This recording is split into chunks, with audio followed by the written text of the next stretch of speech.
ओम श्री विष्णुवे नमः।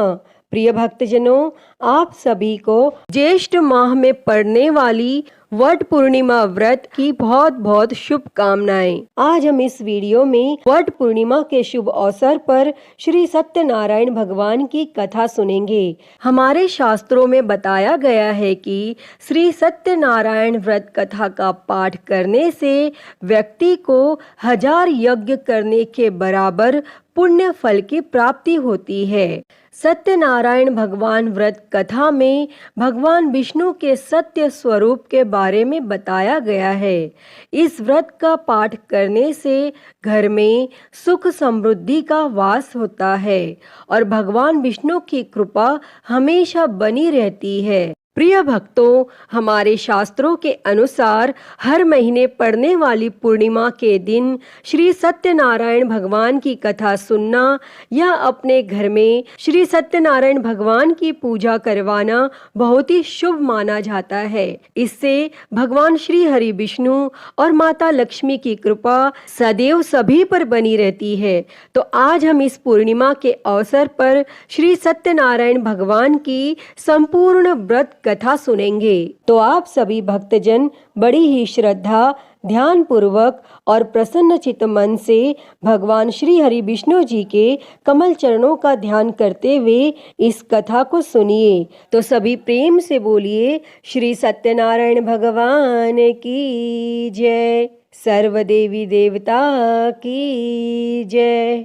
एक बार नैमिषारण्य में तपस्या करते हुए शौनकादिक ऋषियों ने सूत जी से पूछा कि जिसके करने से मनुष्य मनोवांछित फल प्राप्त कर सकता है, ऐसा व्रत या तप कौन सा है। तब सूत जी ने कहा कि एक बार श्री नारद जी ने भी श्री विष्णु भगवान से ऐसा ही प्रश्न किया था। तब श्री विष्णु भगवान ने उनके सामने जिस व्रत का वर्णन किया था वही मैं आपसे कहता हूँ। प्राचीन काल में काशीपुरी में एक अति निर्धन और दरिद्र ब्राह्मण रहता था। वह भूख प्यास से व्याकुल हो भटकता फिरता था। एक दिन उसकी दशा से व्यतीत होकर विष्णु भगवान ने बूढ़े ब्राह्मण के रूप में प्रकट होकर ब्राह्मण को सत्यनारायण व्रत का विस्तार पूर्वक विधान बतलाया और अंतर ध्यान हो गए। तब ब्राह्मण अपने मन में श्री सत्यनारायण व्रत को करने का निश्चय करके घर लौट आया और इसी चिंता में उसे रात भर नींद नहीं आई और सवेरा होते ही वह सत्यनारायण के व्रत का संकल्प करके भिक्षा मांगने के लिए चल दिया और उस दिन उसे थोड़े ही परिश्रम में बहुत अधिक धन धान्य भिक्षा में प्राप्त हुआ और सायंकाल घर पहुंचकर उसने बड़ी श्रद्धा के साथ श्री सत्यनारायण भगवान का विधि पूर्वक पूजन किया और भगवान सत्यदेव की कृपा से वह थोड़े ही दिनों में धनवान हो गया और वह जब तक जीवित रहा तब तक महीने के महीने श्री सत्यनारायण का व्रत और पूजन करता रहा। और वह ब्राह्मण देह छोड़ने के बाद वह विष्णु लोक को गया। तब सूत जी पुनः बोले कि एक दिन वह ब्राह्मण अपने बंधु बांधवों के साथ बैठे ध्यान मग्न हो श्री सत्यदेव की कथा सुन रहे थे। तभी भूख प्यास से व्याकुल एक लकड़हारा वहां जा पहुंचा और वह भी भूख प्यास भूलकर कथा सुनने बैठ गया और कथा की समाप्ति पर उसने प्रसाद ग्रहण किया और जल पिया। फिर उसने ब्राह्मण से इस कथा के बारे में पूछा तो उसने बताया कि यह सत्यनारायण जी का व्रत है जो मनोवांछित फल देने वाला है। पहले मैं बहुत दरिद्र था और इस व्रत के प्रभाव से ही मुझे यह सब वैभव प्राप्त हुआ है। तब यह सुनकर लकड़हारा बहुत प्रसन्न हुआ और मन ही मन श्री सत्यनारायण के व्रत और पूजन का निश्चय करता हुआ लकड़ी बेचने के लिए बाजार की ओर चल पड़ा और उस दिन लकड़हारे को लकड़ियों का दुगना दाम मिला और उन्हीं पैसों से उसने केले, दूध, दही आदि पूजन की तमाम सामग्री खरीद ली और घर चला गया। और घर पहुंचकर उसने अपने कुटुंबियों और पड़ोसियों को बुलाकर विधि पूर्वक सत्यनारायण का पूजन किया। और सत्यनारायण की कृपा से वह थोड़े ही दिनों में संपन्न हो गया। तब सूत जी ने फिर कहा कि प्राचीन काल में उल्का मुख नाम का एक राजा था। वह और उसकी रानी दोनों बड़े धर्मनिष्ठ थे। एक समय राजा रानी भद्रशिला नदी के किनारे श्री सत्यनारायण की कथा सुन रहे थे कि एक बनिया भी वहां आ पहुंच गया। उसने रत्नों से भरी अपनी नौका को एक किनारे पर लगा दिया और स्वयं पूजा की जगह पर गया। और वहां का चमत्कार देख उसने राजा से इसके बारे में पूछा। तब राजा ने बताया कि हम विष्णु भगवान का पूजन कर रहे हैं और यह व्रत सभी मनोकामनाएं पूर्ण करने वाला है। तब राजा के ऐसे वचन सुन और प्रसाद पा बनिया अपने घर चला गया। और घर पहुंचकर उसने अपनी पत्नी से व्रत का सब वृत्तांत कहा और संकल्प किया कि मैं भी संतान होने पर यह व्रत करूंगा। और उसकी पत्नी का नाम लीलावती था। और सत्यदेव की कृपा से वह कुछ ही दिनों बाद गर्भवती हो गई। और 10 महीने पूरे होने पर उसने एक कन्या को जन्म दिया। कन्या का नाम कलावती रखा गया और वह चंद्रमा की कलाओं के समान नित्य प्रति बढ़ने लगी। एक दिन अवसर पाकर लीलावती ने अपने पति को सत्यदेव का व्रत करने की बात याद दिलाई।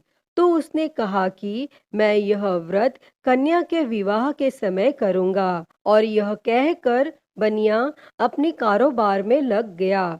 और जब उसकी कन्या विवाह के योग्य हो गई तो उसने दूतों द्वारा खोज कराकर कंचनपुर नगर के एक बनिए के सुंदर सुशील और गुणवान बालक के साथ विवाह कर दिया। फिर भी बनिए ने सत्यनारायण का व्रत नहीं किया और इससे श्री सत्यनारायण अप्रसन्न हो गए। और कुछ दिनों बाद बनिया अपने दामाद को साथ लेकर समुद्र के किनारे रत्नसारपुर में व्यापार करने लगा। एक दिन रत्नसारपुर के राजा चंद्रकेतु के खजाने से चोरों ने बहुत सा धन चुरा लिया। तब राजा के सिपाही चोरों का पीछा कर रहे थे। चोरों ने जब देखा कि सिपाहियों से बचना कठिन है तो उन्होंने राजकोष से चुराए हुए तमाम धन को एक जगह फेंक दिया और स्वयं भाग गए। और वहीं बनिए का डेरा था और सिपाही चोरों को ढूंढते हुए उसी जगह पहुंच गए और उन्होंने दोनों बनियों को चोर समझकर पकड़ लिया। तब राजा ने दोनों बनियों को जेल में डालने का आदेश दिया और उनका धन कोष में जमा करा दिया। और यहाँ श्री सत्यदेव के कोप से लीलावती और कलावती भी बड़े दुख से दिन काट रही थी। एक दिन कलावती भूख प्यास से बहुत व्याकुल होकर एक मंदिर में चली गई। वहां श्री सत्यनारायण की कथा हो रही थी और वहीं बैठकर उसने कथा सुनी और प्रसाद लेकर रात होने पर घर पहुंची। तब माता के देरी का कारण पूछने पर उसने सब बात कह दी। उसकी बात सुनकर लीलावती को अपने पति की भूली बात याद आ गई और उसने श्री सत्यदेव के व्रत का निश्चय किया। और उसने अपने बंधु बांधवों को बुलाकर श्रद्धा पूर्वक कथा सुनी और विनम्र भाव से प्रार्थना की कि मेरे पति ने संकल्प करके जो आपका व्रत नहीं किया उसी से आप अप्रसन्न हुए थे। अब कृपा करके उसका अपराध क्षमा करें। लीलावती की प्रार्थना से श्री सत्यदेव प्रसन्न हो गए और उसी रात्रि में श्री सत्यदेव ने राजा चंद्रकेतु को स्वप्न में दर्शन देकर कहा कि प्रातः काल होते ही दोनों बनियों को जेल से छोड़ दो और उनका सभी धन उन्हें लौटा दो, वरना पुत्र और पौत्र समेत तुम्हारा राज नष्ट हो जाएगा। और इतना कहकर श्री सत्यदेव तो अंतर्ध्यान हो गए और राजा ने भी सबेरा होते ही दोनों बनियों को मुक्ति का आदेश दिया और साथ ही उनका धन उन्हें लौटा दिया और बहुत सम्मान पूर्वक उन्हें विदा किया। तब दोनों बनिए आनंदित हो अपनी नौका लेकर घर की ओर चल पड़े। तभी श्री सत्यनारायण भगवान सन्यासी के वेश में उनके समीप आए और बोले कि तुम्हारी नौका में क्या है। तब बनिए ने हंसते हुए उत्तर दिया कि नौका में लता पत्रों के सिवाय और कुछ भी नहीं है। यह सुनकर दंडी स्वामी ने कहा कि तुम्हारा वचन सत्य हो। तब स्वामी के चले जाने पर बनिए ने देखा कि नौका हल्की होकर ऊपर को उठ रही है। तब उसे बड़ा कौतूहल हुआ और जैसे ही देखा कि बेहोश होकर गिर पड़ा। किंतु दामाद ने कहा कि इस प्रकार घबराने से काम नहीं चलेगा, यह सब उन्हीं स्वामी की करामात है। चलकर उनसे प्रार्थना की जाए तो फिर वैसा ही हो जाएगा। तब दामाद की बात मानकर बनिया स्वामी के पास पहुंचकर उनके चरणों में गिर पड़ा और बार बार उनसे क्षमा मांगने लगा और उनकी विनीत प्रार्थना से भगवान ने प्रसन्न होकर उसे इच्छित वरदान दिया और स्वयं उसी जगह अंतर्ध्यान हो गए। तब बनियों ने नाव के पास जाकर देखा तो वह धन रत्नों से भरपूर थी। तब उन्होंने वहीं श्री सत्यदेव का पूजन किया और कथा सुनी। फिर वह घर की ओर चल दिए और अपने नगर के समीप पहुंचकर बनिए ने लीलावती के पास अपने आने का समाचार भेजा और लीलावती उस समय श्री सत्यनारायण की कथा सुन रही थी। तब उसने अपनी पुत्री कलावती से कहा कि तुम्हारे पति और पिता आ गए हैं, मैं उनके स्वागत के लिए चलती हूँ। तुम भी प्रसाद लेकर शीघ्र ही नदी तट पर पहुंच जाना। और कलावती प्रसन्नता के कारण इतनी विमुग्ध हो गई कि वह कथा का प्रसाद लेना भी भूल गई और तुरंत ही नदी के तट की ओर दौड़ पड़ी। और वह ज्यों ही नदी के किनारे पहुंची त्यों ही उसके पति समेत नौका जल में डूब गई। और यह देख बनिया हाहाकार करके छाती पीटने लगा और लीलावती भी दामाद के शोक में विलाप करने लगी। और कलावती अपने पति की खड़ाऊ लेकर सती होने को तैयार हुई। तभी आकाशवाणी हुई कि हे वणिक, तेरी कन्या सत्यनारायण के प्रसाद का निरादर करके अपने पति से मिलने के लिए आतुर होकर दौड़ी आई है। यदि वह प्रसाद लेकर फिर आए तो उसका पति जी उठेगा। और यह सुन कलावती घर की ओर दौड़ पड़ी और श्री सत्यनारायण का प्रसाद लेकर नदी के किनारे आई तो क्या देखती है कि उसके पति समेत नौका जल पर तैर रही है।